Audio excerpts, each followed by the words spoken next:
Bonjour, je suis Nesrina, j'ai 27 ans. Je suis issue d'une famille musulmane convertie maintenant depuis bientôt 4 ans, le 23 février 2019 plus précisément. Je vais vous raconter mon cheminement.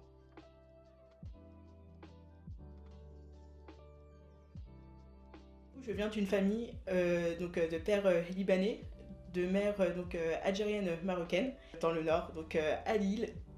Et j'ai été élevée dans la liberté, tout simplement. Mes parents ne pratiquaient pas l'islam. J'ai mes grands-parents, mes tantes, mes cousins, etc., qui eux pratiquent. J'ai deux frères, un grand et un petit, qui la religion n'est clairement pas leur truc. En gros, si je suis musulmane, c'est bien. Si je suis chrétienne, c'est bien. Si je suis bouddhiste aussi, c'est bien. Oui, j'ai eu la chance que beaucoup n'ont pas malheureusement d'avoir des parents qui peuvent comprendre finalement, qui cherchent avant tout le bonheur de leur enfant, quelle que soit leur croyance. Il y a 5 ans, sur Paris, j'ai rencontré plusieurs communautés que le Liban possède. J'ai fait plusieurs communautés chrétiennes. J'ai fait par exemple les Maronites, les Chaldéens, les Medkites, etc.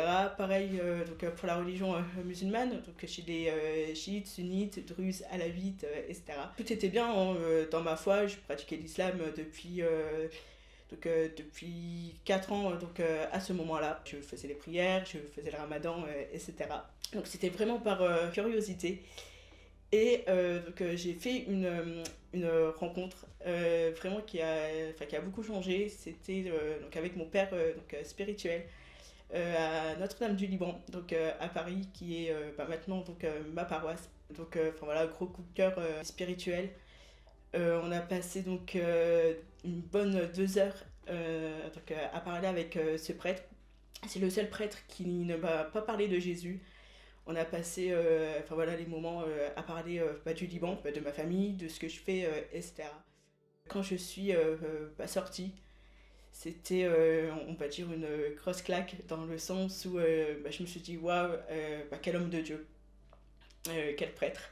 Quand on voit son visage, c'est vraiment une lumière en fait. Depuis, je suis restée en contact avec lui lors des fêtes musulmanes. Il m'envoyait toujours des messages pour me dire bonne fête, etc. Moi, pareil pour les fêtes chrétiennes, les fêtes aussi typiquement de rite maronite. En 2018, tout allait mal. Niveau études, niveau famille, etc. Et j'avais un gros doute sur Dieu. La première chose que j'ai fait, c'est tout simplement de faire un aller-retour Lille-Paris dans ma paroisse, et c'était vers la chapelle dédiée à un saint que j'aime énormément et pour qui j'ai une dévotion de dingue, qui est Saint Charbel, le saint patron du Liban. Il unit beaucoup de chrétiens forcément, mais aussi des musulmans et des personnes qui ne croient pas en Dieu. Je lui dis écoute, je ne suis plus musulmane, je ne suis pas chrétienne, limite je ne crois plus en Dieu, mais je continue à croire en toi. Je ne sais pas pourquoi, mais je crois en toi et je sais que tu vas m'aider. Quelques mois après, un rêve. Ce saint qui me pose un voile blanc sur la tête, et juste à côté il y avait une grosse croix. Ce saint me protège et qu'il soit toujours avec moi, et surtout qui prie aussi, voilà, qui prie pour moi, et en gros pour dire je serai toujours là pour toi auprès de notre Seigneur. Je me suis dit ok, c'est la réponse à ma prière. Je me dis ok, Jésus est Dieu, et je veux devenir chrétienne.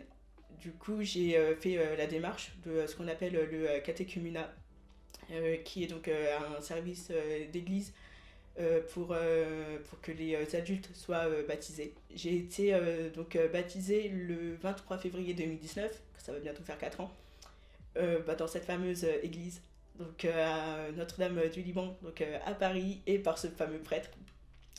Qui était pour moi juste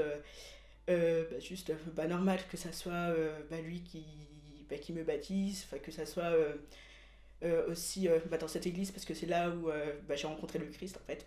Donc j'ai été baptisée, j'ai été confirmée, communiée aussi le même jour. Donc tout de suite après en fait j'ai eu ce désir de parler de Jésus, de parler de Dieu.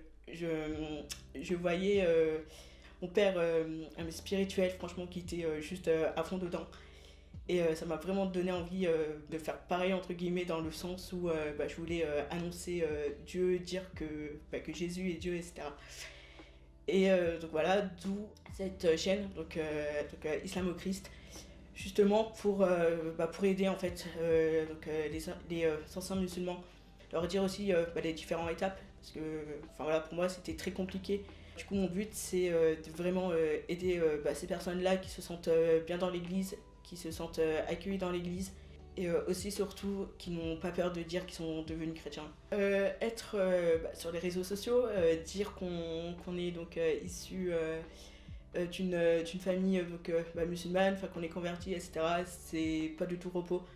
Je reçois beaucoup de critiques de la part des musulmans. En gros que je n'ai jamais été musulmane, que je suis mécréante, etc. Je m'attends tous les jours à avoir ces commentaires-là. Et ce que je me dis en fait, c'est chaque insulte, dire Amen. Parce que le Christ nous a dit que qu'on sera persécuté à cause de lui, qu'on se moquera de nous. Et en fait, tous les insultes, tout simplement Amen. On me pose aussi beaucoup de questions concernant le voile que je porte, le voile chrétien. Moi je le prends comme signe de pudeur, de signe que ce voile c'est pour Dieu, qui a aussi quelqu'un peut-être au-dessus de ma tête. Ce que j'ai trouvé dans le christianisme que je n'ai pas trouvé dans l'islam, c'est l'amour de Dieu. Le fait que Dieu est venu sur terre, qui a vécu comme nous, qui a vécu sur terre, qui est né, qui est mort aussi sur la croix pour nous, et qu'il est ressuscité, que c'est une preuve qu'il est Dieu, que c'est lui et que c'est pas autre chose. Juste après mon baptême, ça a complètement changé parce que je voulais vraiment mettre Dieu au centre de ma vie et me poser aussi la question de la vocation. Et en ce moment je chemine vers une vocation dans la vie entre sœurs. Et si tout se passe bien, de commencer mon postulat dans un couvent.